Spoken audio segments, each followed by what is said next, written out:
Good morning, all students. Welcome back in our online session for Maths 2 में गीते ma'am.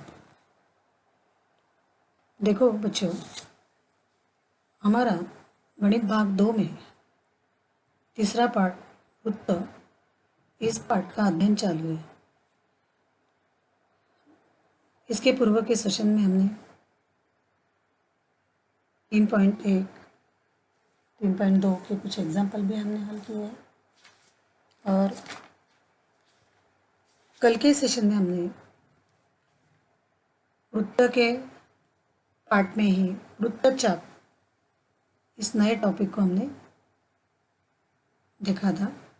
वृत्तचाप क्या है, चापों की सर्वांग समता, दो चापों की सर्वांग समता, केंद्रीय कोण, चाप का माप, चाप, दीर्घ चाप और लघु चाप, इस सब के संदर्भ में हमने कल के सेशन में अध्ययन किया है। आज के सेशन में वृत्तचाप का ही हम वृत्तचाप यही सब टॉपिक आज के सेशन में हम देखने वाले हैं।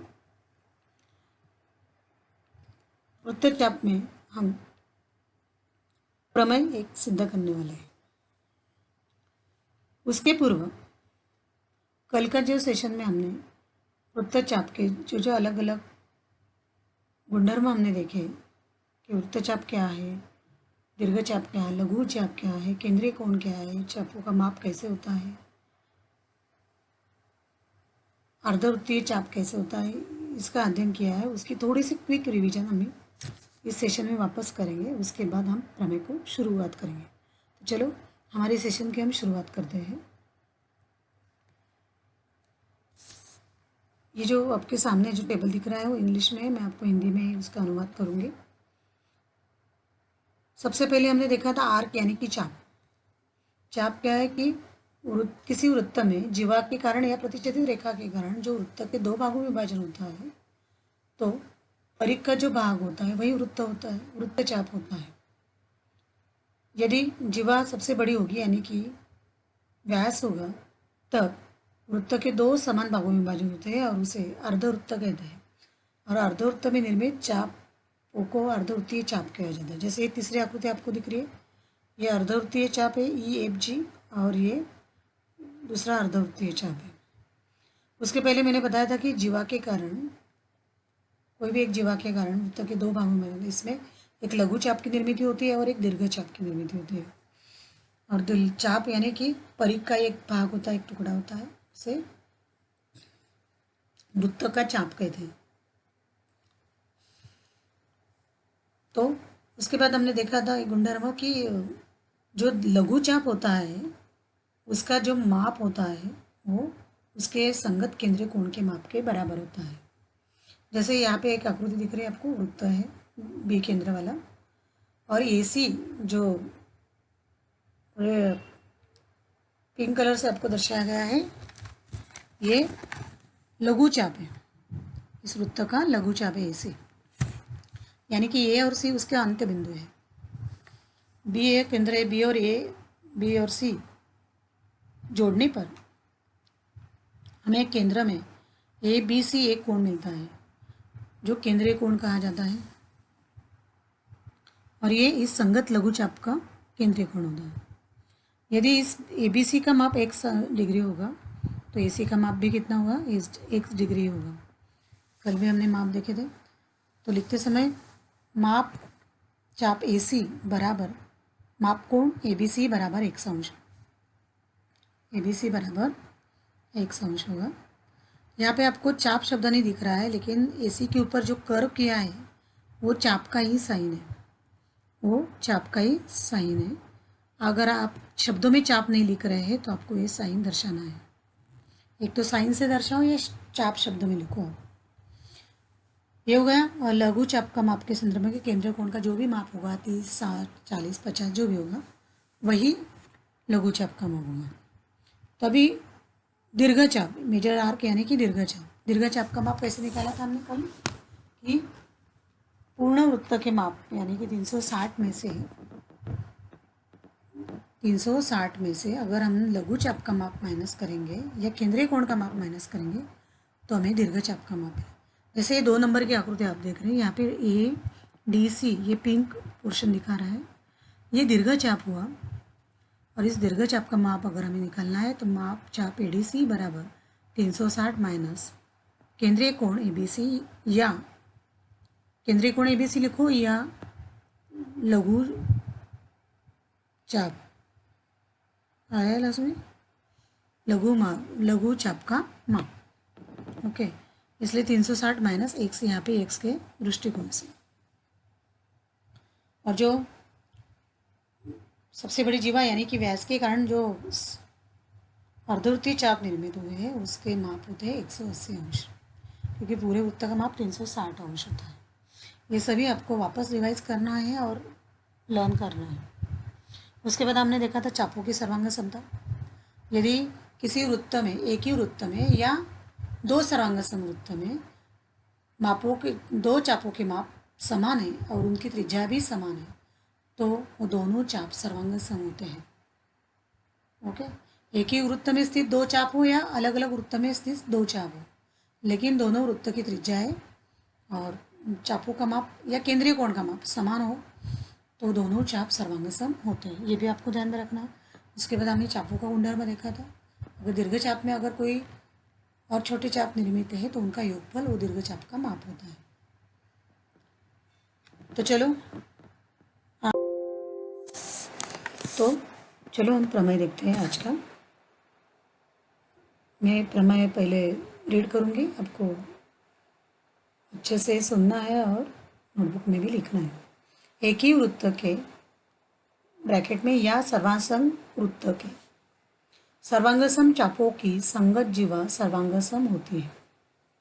देखो हमारा प्रमेय क्या है कि एक ही वृत्त में स्थित या सर्वांगसम 2 वृत्त में स्थित सर्वांगसम चापों की 2 सर्वांगसम चापों की जो संगत जीवाएँ होती है वो भी सर्वांगसम होती है। ये हमें प्रूव करना है, ओके। प्रमेय का सबसे बड़ा पहला पार्ट होता है आकृति। जो प्रमेय में दिया है उससे हमें आकृति बनानी है। हमें क्या कहा है शुरू के भाग में, एक ही वृत्त में या सर्वांगसम वृत्त में। हम एक ही वृत्त खींच रहे हैं और उसमें सर्वांगसम चाप दिखा रहे हैं, सर्वांगसम चापों को दर्शाएंगे। ओके, तो आकृति बनाते हैं। यहाँ पे ऑलरेडी मैंने बना के रखी है। तो ये बी केंद्र का मैंने एक वृत्त लिया है, ये दिख रहा है आपको, बी केंद्र है उसका। और उसमें मैंने ये AC जीवा खींची है, ये C बिंदु है और ये DE जीवा खींची है। तो यहाँ पे मैंने एक P बिंदु लिया है, यहाँ पे Q बिंदु लिया है। तो इस जीवा A और C ये उस चाप के अंत बिंदु हो गए। तो ये PC यह एक लघु चाप हुआ और DQE यह एक लघु चाप हुआ। तो दोनों चाप सर्वांग सम है। ये हमें दिया है तो ये 2 चाप हमने सर्वांग सम निकाल लिए। ओके, अभी ये AC जीवा उसकी संगत जीवा हो गई और DE उसकी संगत जीवा हो गई। ये दोनों भी हमें सर्वांग सम दिखाने हैं। ऑलरेडी APC और AQC ये दोनों चाप सर्वांग सम दिखा दिए हैं उन्होंने, जो आपको दिख रहे हैं यहाँ पे। ये वाला चाप, ये वाला चाप, ठीक है। ये APC, ये वाला चाप और DQC ये वाला चाप, ये दोनों चाप सर्वांग सम चाप है, ठीक है। तो ये दोनों चाप सर्वांग सम हमने दिखा दिए जो हमें ऑलरेडी दिया था। तो हमने चापों के नाम क्या लिखे, APC और AQC, चाप AQC और चाप APC। ओके, वापस मैं उसको दर्शा रही हूँ वो समझने के लिए।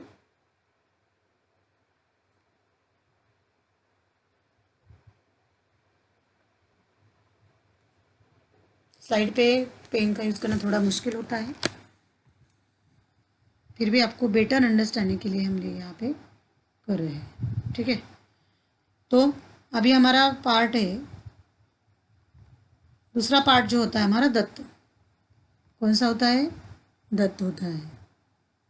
तो हमें आकृति से ही दत्त लिखना है, हमें आकृति से ही दत्त लिखना है। देखो ये पोर्शन दत्त मतलब क्या? जो दिया हुआ है कि हमें जो आर्क दिए हैं ये दोनों आर्क समान है। ओके, वही हमें लिखना है। और वृत्त का केंद्र, बी केंद्र वाला वृत्त भी लिखना है। तो हम दत्त में लिखेंगे बी केंद्र के वृत्त में चाप एपीसी सर्वांगसम जी, चाप डी क्यू यू, चाप एपीसी सर्वांगसम ये डी क्यू यह चाप, ये दोनों सर्वांगसम बी केंद्र का वृत्त में। साध्य क्या करना है हमें? दोनों जीवा है सर्वांगसम, एसी जीवा और डी जीवा। वही मैं लिख रही हूँ यहाँ पे, जीवा एसी सर्वांगसम जीवा डी। जो प्रमेय का जो अंत भाग का भाग था वो मैंने साध्य में लिख लिया। संगत जीवा सर्वांगसम होती है। अभी जीवा का नाम एसी और डी था, इसलिए मैंने एसी और डी लिख लिया। अभी हमारी उपपत्ति यानी कि हमें अभी सिद्ध करना है। हमें क्या दिया है कि चाप एपीसी सर्वांगसम चाप डी क्यू ई दिया है। ओके, इसका रीजन लिखना है, दिया है, गिवन है।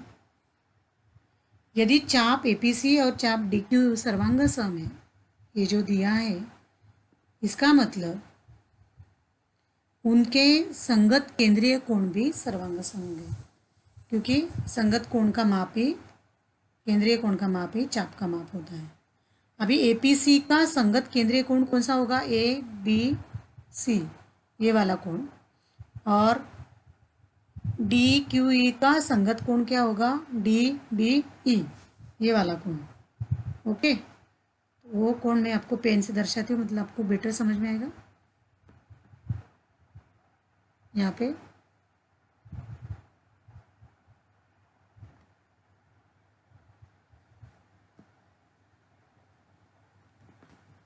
ये वाला कोण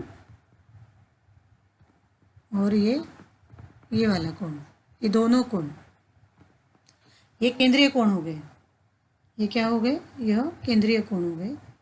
जैसे कोण एबीसी, एपीसी का, चाप एपीसी का केंद्रीय कोण है और चाप डी क्यू का केंद्रीय कोण डी बी ई, यह वाला कोण। तो वही मैं आधार लूँगी, माप चाप डी क्यू ई बराबर कोण केंद्रीय कोण डी बी ई, और माप चाप एपीसी बराबर कोण ए बी सी, केंद्रीय कोण ए बी सी। ये एक होगा, ये दो हो गया, थोड़ा विधान ऊपर नीचे हुआ है। आप इसको एक दे सकते हैं, इसको दो, कोई प्रॉब्लम नहीं है। ये ऊपर विधान है और ये नीचे करना है आपको। एक और दो विधान मैंने दे दिया। इसका रीज़न क्या देंगे आप लोग? लघु चाप का माप केंद्रीय कोण के माप के बराबर होता है, यानी कि लघु चाप का माप होता है बराबर संगत केंद्रीय कोण का माप। इसके आधार पर हमने दोनों चापों के संगत केंद्रीय कोण का माप उनके समान दिखा दिया। ओके, इसका मतलब ये दोनों चाप अगर सर्वांगसम है तो ये दोनों कोण भी केंद्रीय कोण सर्वांगसम हो गए। तो हमें एक और दो से अगले स्टेप में लिखेंगे। एक और दो से कोण एबीसी सर्वांगसम कोण डीबी, जो केंद्रीय कोण है, इसे मैंने 3 नंबर विधान दिया जो आगे हमें काम आने वाला है। अभी ए बी और सी और डी बी और ए सी ई बी, ये रेखाखंड खींचने के कारण यहाँ पे ये दो त्रिभुज मुझे मिले। एक त्रिभुज ए बी सी और त्रिभुज डी बी ई, ये दोनों त्रिभुज मुझे वृत्त में मिले हैं। दोनों त्रिभुज की मैं बात करती हूँ। ओके, त्रिभुज ए बी सी और त्रिभुज डी बी ई में आ रहा है समझ में? दोनों त्रिभुज का अगर आप निरीक्षण करेंगे अच्छे से तो आपको समझ में आएगा। ये जो त्रिभुज ए बी सी में ए बी भुजा और बी सी भुजा, त्रिभुज डी बी में डी बी भुजा और बी भुजा, ये चारों भुजाएं एक दूसरे से सर्वांगसम है। क्यों? क्योंकि यह वृत्त की त्रिज्या है, ये भी है, ए बी वृत्त की त्रिज्या है, बी सी भी वृत्त की त्रिज्या है, बी डी भी वृत्त की त्रिज्या है और बी भी वृत्त की त्रिज्या है। एक ही वृत्त में स्थित सभी त्रिज्याओं का माप समान होता है। तो इसका मतलब, और गुंडर में भी सर्वांग चाप में उनकी त्रिज्याएं सर्वांगसम होती है। ओके, तो यह हम सर्वांगसम दिखा सकते हैं। हमारे पास एक कोण सर्वांगसम है, इस त्रिभुज का बी कोण, इस त्रिभुज का यह बी कोण। वो भी हम सर्वांग सम दिखा सकते, मतलब दो भुजा और एक कोण, तो कौन सी कसौटी हो गई, भू को भू कसौटी हो गई। कौन सी कसौटी हो गई, भू को भू कसौटी, भू को भू कसौटी। तो इसलिए हम पहले लेंगे नाउ इन, यानी कि त्रिभुज ABC तथा त्रिभुज DBE में, त्रिभुज ABC तथा त्रिभुज DBE में, आ रहा है समझ में, हम दोनों का विचार करेंगे। यहाँ पे सर्वांग सम दिखाना है अभी हमें। रेख AB सर्वांग सम DB, यानी ये भुजा त्रिभुज KB और दूसरे त्रिभुज की भुजा DB, दोनों सर्वांग सम दिखाए। क्यों, एक ही वृत्त की त्रिज्या है, ये त्रिभुज की भुजा है लेकिन वृत्त की त्रिज्या है, वो दोनों समान हो गए। अभी मैं कोण सर्वांग सम दिखाऊंगी, जो विधान 3 में है। कोण ABC सर्वांग सम कोण DB, पहले त्रिभुज का कोण ABC केंद्रीय कोण, दूसरे त्रिभुज का कोण DB, ये दोनों भी सर्वांग सम है विधान 3 से। इसलिए मैंने रीजन लिया है यहाँ पे फ्रॉम 3 से, यानी कि विधान 3 से आप लिखो। और एक भुजा सर्वांग सम दिखाती हूँ मैं, रेख CB सर्वांग सम रेख BE, यानी कि ये और CB इस त्रिभुज की भुजा और दूसरे त्रिभुज की भुजा BE, ये दोनों सर्वांग सम है क्योंकि यह भी एक ही वृत्त की त्रिज्या है। दोनों का रीजन वही लिखना है, यहाँ पे वही लिखना है आपको, एक ही वृत्त की त्रिज्या है। अभी दो भुजा और एक कोण, तो कौन सी कसौटी हो गई, भू को भू कसौटी से दोनों कोण त्रिभुज सर्वांग सम है। देयरफॉर त्रिभुज ABC सर्वांग सम त्रिभुज DB भू को भू से, यानी कि कसौटी त्रिभुज ABC, यहाँ पे त्रिभुज का चिन्ह रह गया है, त्रिभुज ABC सर्वांग सम त्रिभुज DBE, त्रिभुज DBE, त्रिभुज का चिन्ह निकाल लो आप। दोनों त्रिभुज भू को भू कसौटी से सर्वांग सम हो गए। यदि दो त्रिभुज भू को भू कसौटी से सर्वांग सम है तो उन त्रिभुज के तीसरी जो भुजा है, अन्य भुजा, वो भी संगत भुजा है, सर्वांग सम हो गई। तो कौन सी त्रिभुजा बची थी, AC और D, तो वो भी सर्वांग सम हो गई, वही मैंने यहाँ पे लिखा है। देयरफॉर रेख AC सर्वांग सम रेख DE। क्या रीजन दूंगी मैं, सर्वांग सम त्रिभुज के संगत भुजा है, वो भी सर्वांग सम होगी। लेकिन रेख AC और रेख D, जो त्रिभुज की तीसरी भुजा है, वह वृत्त की जीवा है, वो भी क्या हो गई, अपने आप सर्वांग सम हो गई। रेख AC लिखो या जीवा, जीवा AC सर्वांग सम जीवा D, यही हमें प्रूव करना था कि सर्वांग सम चाप में उनकी संगत जीवाएं भी सर्वांग सम होती है, ये गुणधर्म है। यही गुणधर्म हमने प्रमेय के माध्यम से प्रूव किया है, सिद्ध किया है। आज के सेशन में इतना ही।